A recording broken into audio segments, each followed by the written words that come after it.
Olá, queridos amigos. Mais uma vez aqui estamos pela Associação Espírita Paz e Luz, trazendo mais uma reflexão. Vamos hoje falar de virtudes, em especial da afabilidade e da doçura, com base na lição de Lázaro, no Evangelho segundo o Espiritismo, capítulo 9, item 6, e também vamos citar outros autores. Virtudes essas que podem ser mais fáceis de cultivar na aparência do que no coração. Antes, porém, convidamos a todos para uma prece, elevando-nos a Deus, a Jesus e aos bons espíritos que nos acompanham e inspiram neste trabalho.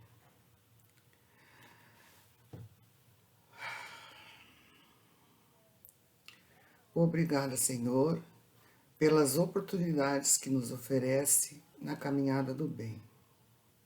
Obrigada, Jesus, nosso companheiro de todas as horas, a quem rogamos que nos auxilie neste momento, amparando-nos na tarefa da divulgação do Teu Evangelho e do Teu infinito amor. Que os mensageiros do bem inspirem-nos na condução da reflexão de hoje e possamos nós vibrar pela paz, pelo bem, pela harmonia dos ambientes onde nossas palavras serão ouvidas. Que assim seja. Para quem ainda não está familiarizado com o Evangelho segundo o Espiritismo, vamos então a uma palavrinha de esclarecimento. É um livro espírita, originalmente escrito em francês, ditado pelos espíritos, organizado e codificado por Allan Kardec. Foi publicado em Paris em 15 de abril de 1864. Compõe as 5 obras básicas do Espiritismo e, dentre elas, é a que dá maior enfoque às questões religiosas, éticas e comportamentais do ser humano, ou seja, seria a parte religiosa do Espiritismo. Nesta obra são abordados os evangelhos canônicos sob a ótica da doutrina espírita, tratando com atenção especial a aplicação dos princípios da moral cristã e de questões de ordem religiosa, como a da prece e da caridade. A obra contém a explicação das máximas morais do Cristo em concordância com o Espiritismo e sua aplicação às diversas circunstâncias da vida. Kardec, então, organizou os Evangelhos de Jesus conforme o tema abordado, colocando-os de uma forma que todos possam entender sua importância e a sua relevância para a nossa vivência moral, que o Mestre trouxe para nós, explicando-nos e interpretando-os. Os espíritos também colaboraram, trazendo abordagens claras e elucidativas em todos os capítulos. Kardec assim percebeu que o Evangelho de Jesus é o melhor código de moral existente no mundo. Por isso, e de acordo com a orientação de espíritos superiores, adotou-o para o Espiritismo. Por fim, a obra é composta por 28 capítulos, 27 dos quais dedicados à explicação das máximas de Jesus, sua concordância com o Espiritismo e a sua aplicação às diversas situações da vida.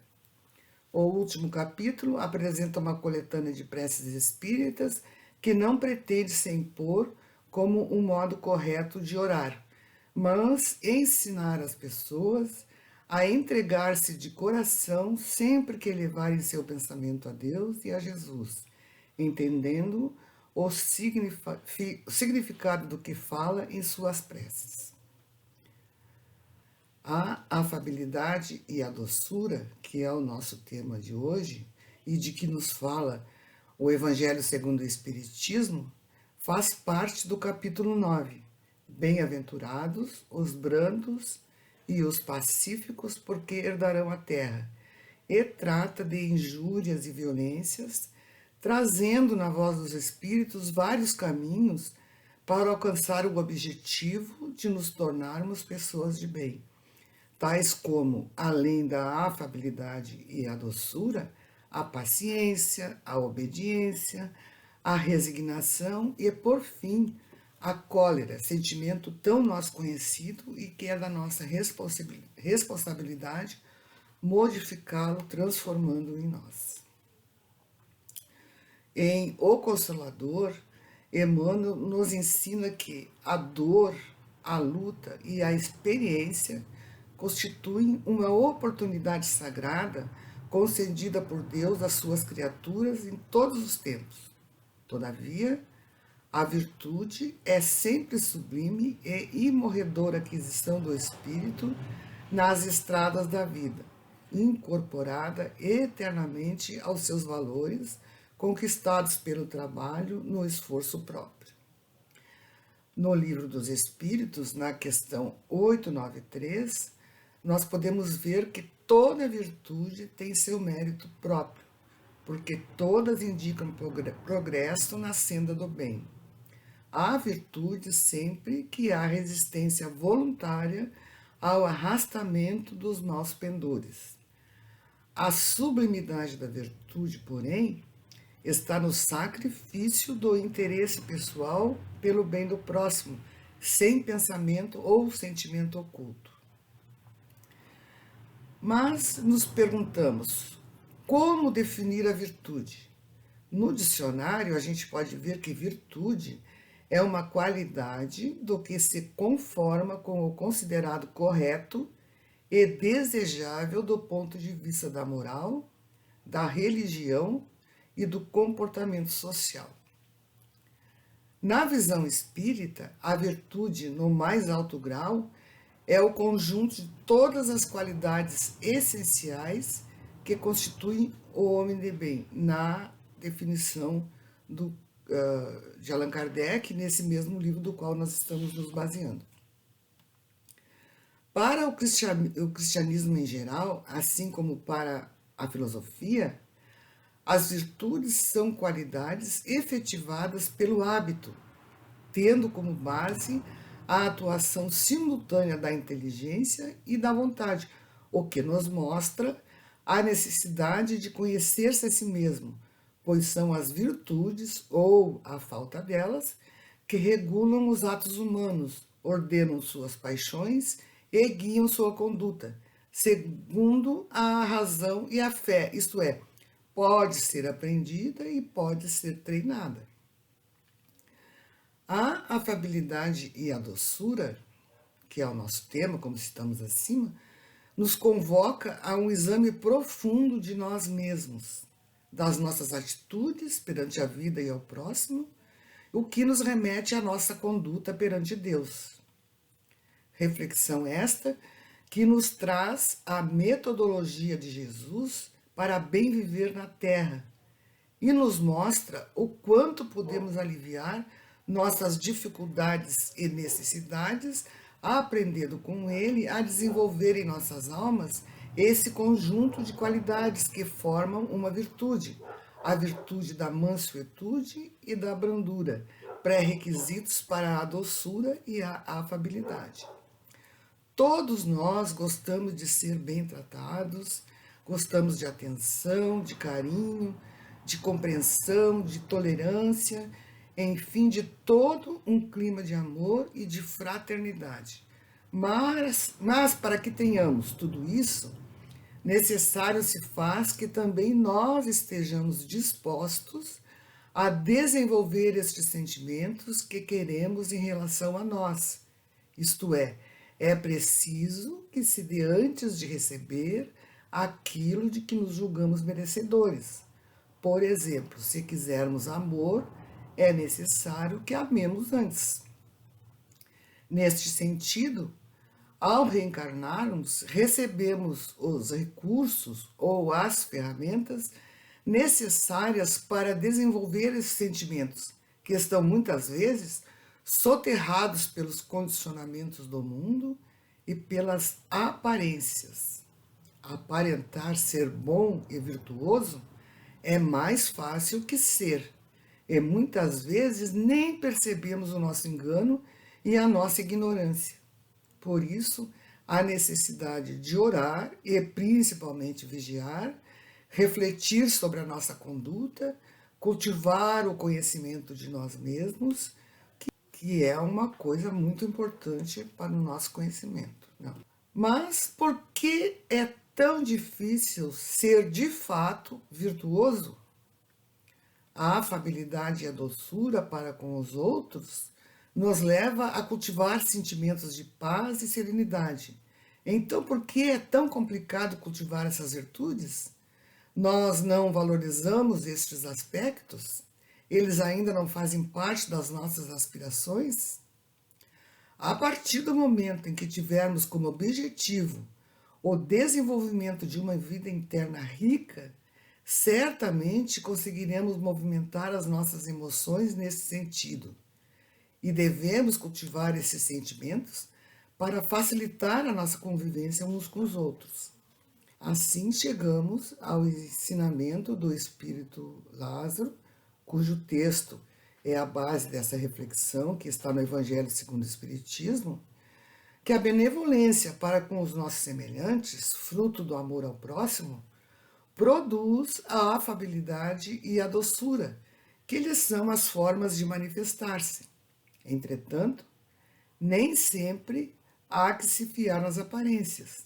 A educação e a convivência no mundo podem dar ao homem o verniz dessas qualidades, porém, elas só farão parte da nossa essência se forem cultivadas, trabalhadas e buscadas com sinceridade de coração.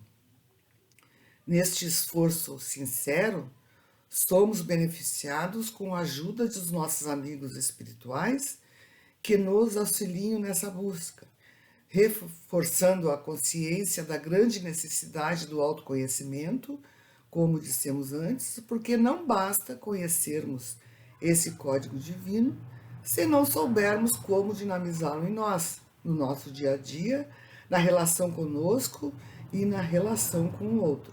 E identificarmos quem somos, o que sentimos e o que pensamos é fundamental para que possamos processar em nós essa grande transformação que certamente se dará cedo ou tarde, naturalmente. Porém, sem trabalho e esforço, este dia nunca chegará. Na questão 919C do Livro dos Espíritos, Santo Agostinho nos dá uma metodologia e os passos de como alcançar o conhecimento de si mesmo. É bem simples, diz ele, ao fim do dia, interrogava a minha consciência, passava uma revista ao que fizera e perguntava a mim mesmo se não faltara algum dever, se ninguém tivera motivo para de mim se queixar, e foi assim que cheguei a me conhecer e a ver o que em mim precisava de reforma. André Luiz, em Libertação, diz que a aquisição das virtudes iluminativas não constitui serviço instantâneo da alma, suscetível de efetuar-se de momento para outro. Somos, cada qual de nós, um ímã de elevada potência ou um centro de vida inteligente, atraindo forças que se harmonizam com as nossas e delas constituindo nosso domicílio espiritual. A criatura encarnada ou desencarnada, onde estiver, respira entre os raios de vida superior ou inferior que emite ao redor dos seus próprios passos, tal qual a aranha que se confunde nos fios escuros que produz, ou da andorinha que corta os altos céus com as próprias asas. Todos nós exteriorizamos energias com as quais nos revestimos e que nos definem muito mais do que as palavras. Vamos então encerrar a nossa reflexão trazendo um texto do livro Escrínio de Luz, psicografia de Chico Xavier, editado por Emmanuel, da editora O Clarim. O título do texto é A Afabilidade e Doçura. No exercício da afabilidade e da doçura, que atrairá em favor das correntes de simpatia, compadece-te de todos e guarda, acima de tudo, a boa vontade e a sinceridade no coração. Não será porque sorrias a todo instante que conseguirás o milagre da fraternidade. A incompreensão sorri no sarcasmo e a maldade sorri na vingança. Não será porque espares teus ósculos com os outros que edificarás o teu santuário de carinho, pois Judas, enganado pelas próprias paixões, entregou o mestre com um beijo. Por outro lado, não é porque apregoas a verdade com rigor que te farás abençoado na vida. A irreflexão no serviço assistencial agrava as doenças e multiplica os desastres. Com a franqueza agressiva, embora tocada de boas intenções, não serás portador do auxílio que desejas, conseguindo gerar tão somente o desespero e a indisciplina. Não será o elogio público ou com a acusação aberta que ajudarás ao companheiro. Quase sempre, o louvor humano é uma pedra no caminho e a queixa, habitualmente, é uma crueldade. Sorrisos e palavras podem estar simplesmente na máscara, na alegria ou na dor, no verbo ou no silêncio, no estímulo ou no aviso. Acende a luz do amor no coração e age com bondade. Cultivemos, então, a brandura sem afetação e a sinceridade sem espinhos. Somente o amor sabe ser doce e afável para compreender e ajudar, usando situações e problemas, circunstâncias e experiências da vida para elevar nosso espírito eterno ao templo da luz divina. Assim, meus irmãos, nós terminamos a reflexão de hoje e convidamos a todos para a prece de encerramento e de agradecimento. Então, agradecemos a Deus, a Jesus, nosso irmão e mestre amado, a oportunidade do estudo, as palavras de reflexão que nos vieram intuitivamente, tudo, enfim, que recebemos neste momento. Abençoa-nos e guarda-nos em tua paz. Olha por todos os que conosco dividem esta jornada terrena, principalmente agora, quando a humanidade inteira sofre a dor da perda e da doença. Pai amado, permita que possamos sempre estar aqui para ouvir e praticar o Evangelho que nos chegou por Jesus e foi elucidado por Allan Kardec. Que possamos todos, encarnados e desencarnados, descansar em paz. Que assim seja.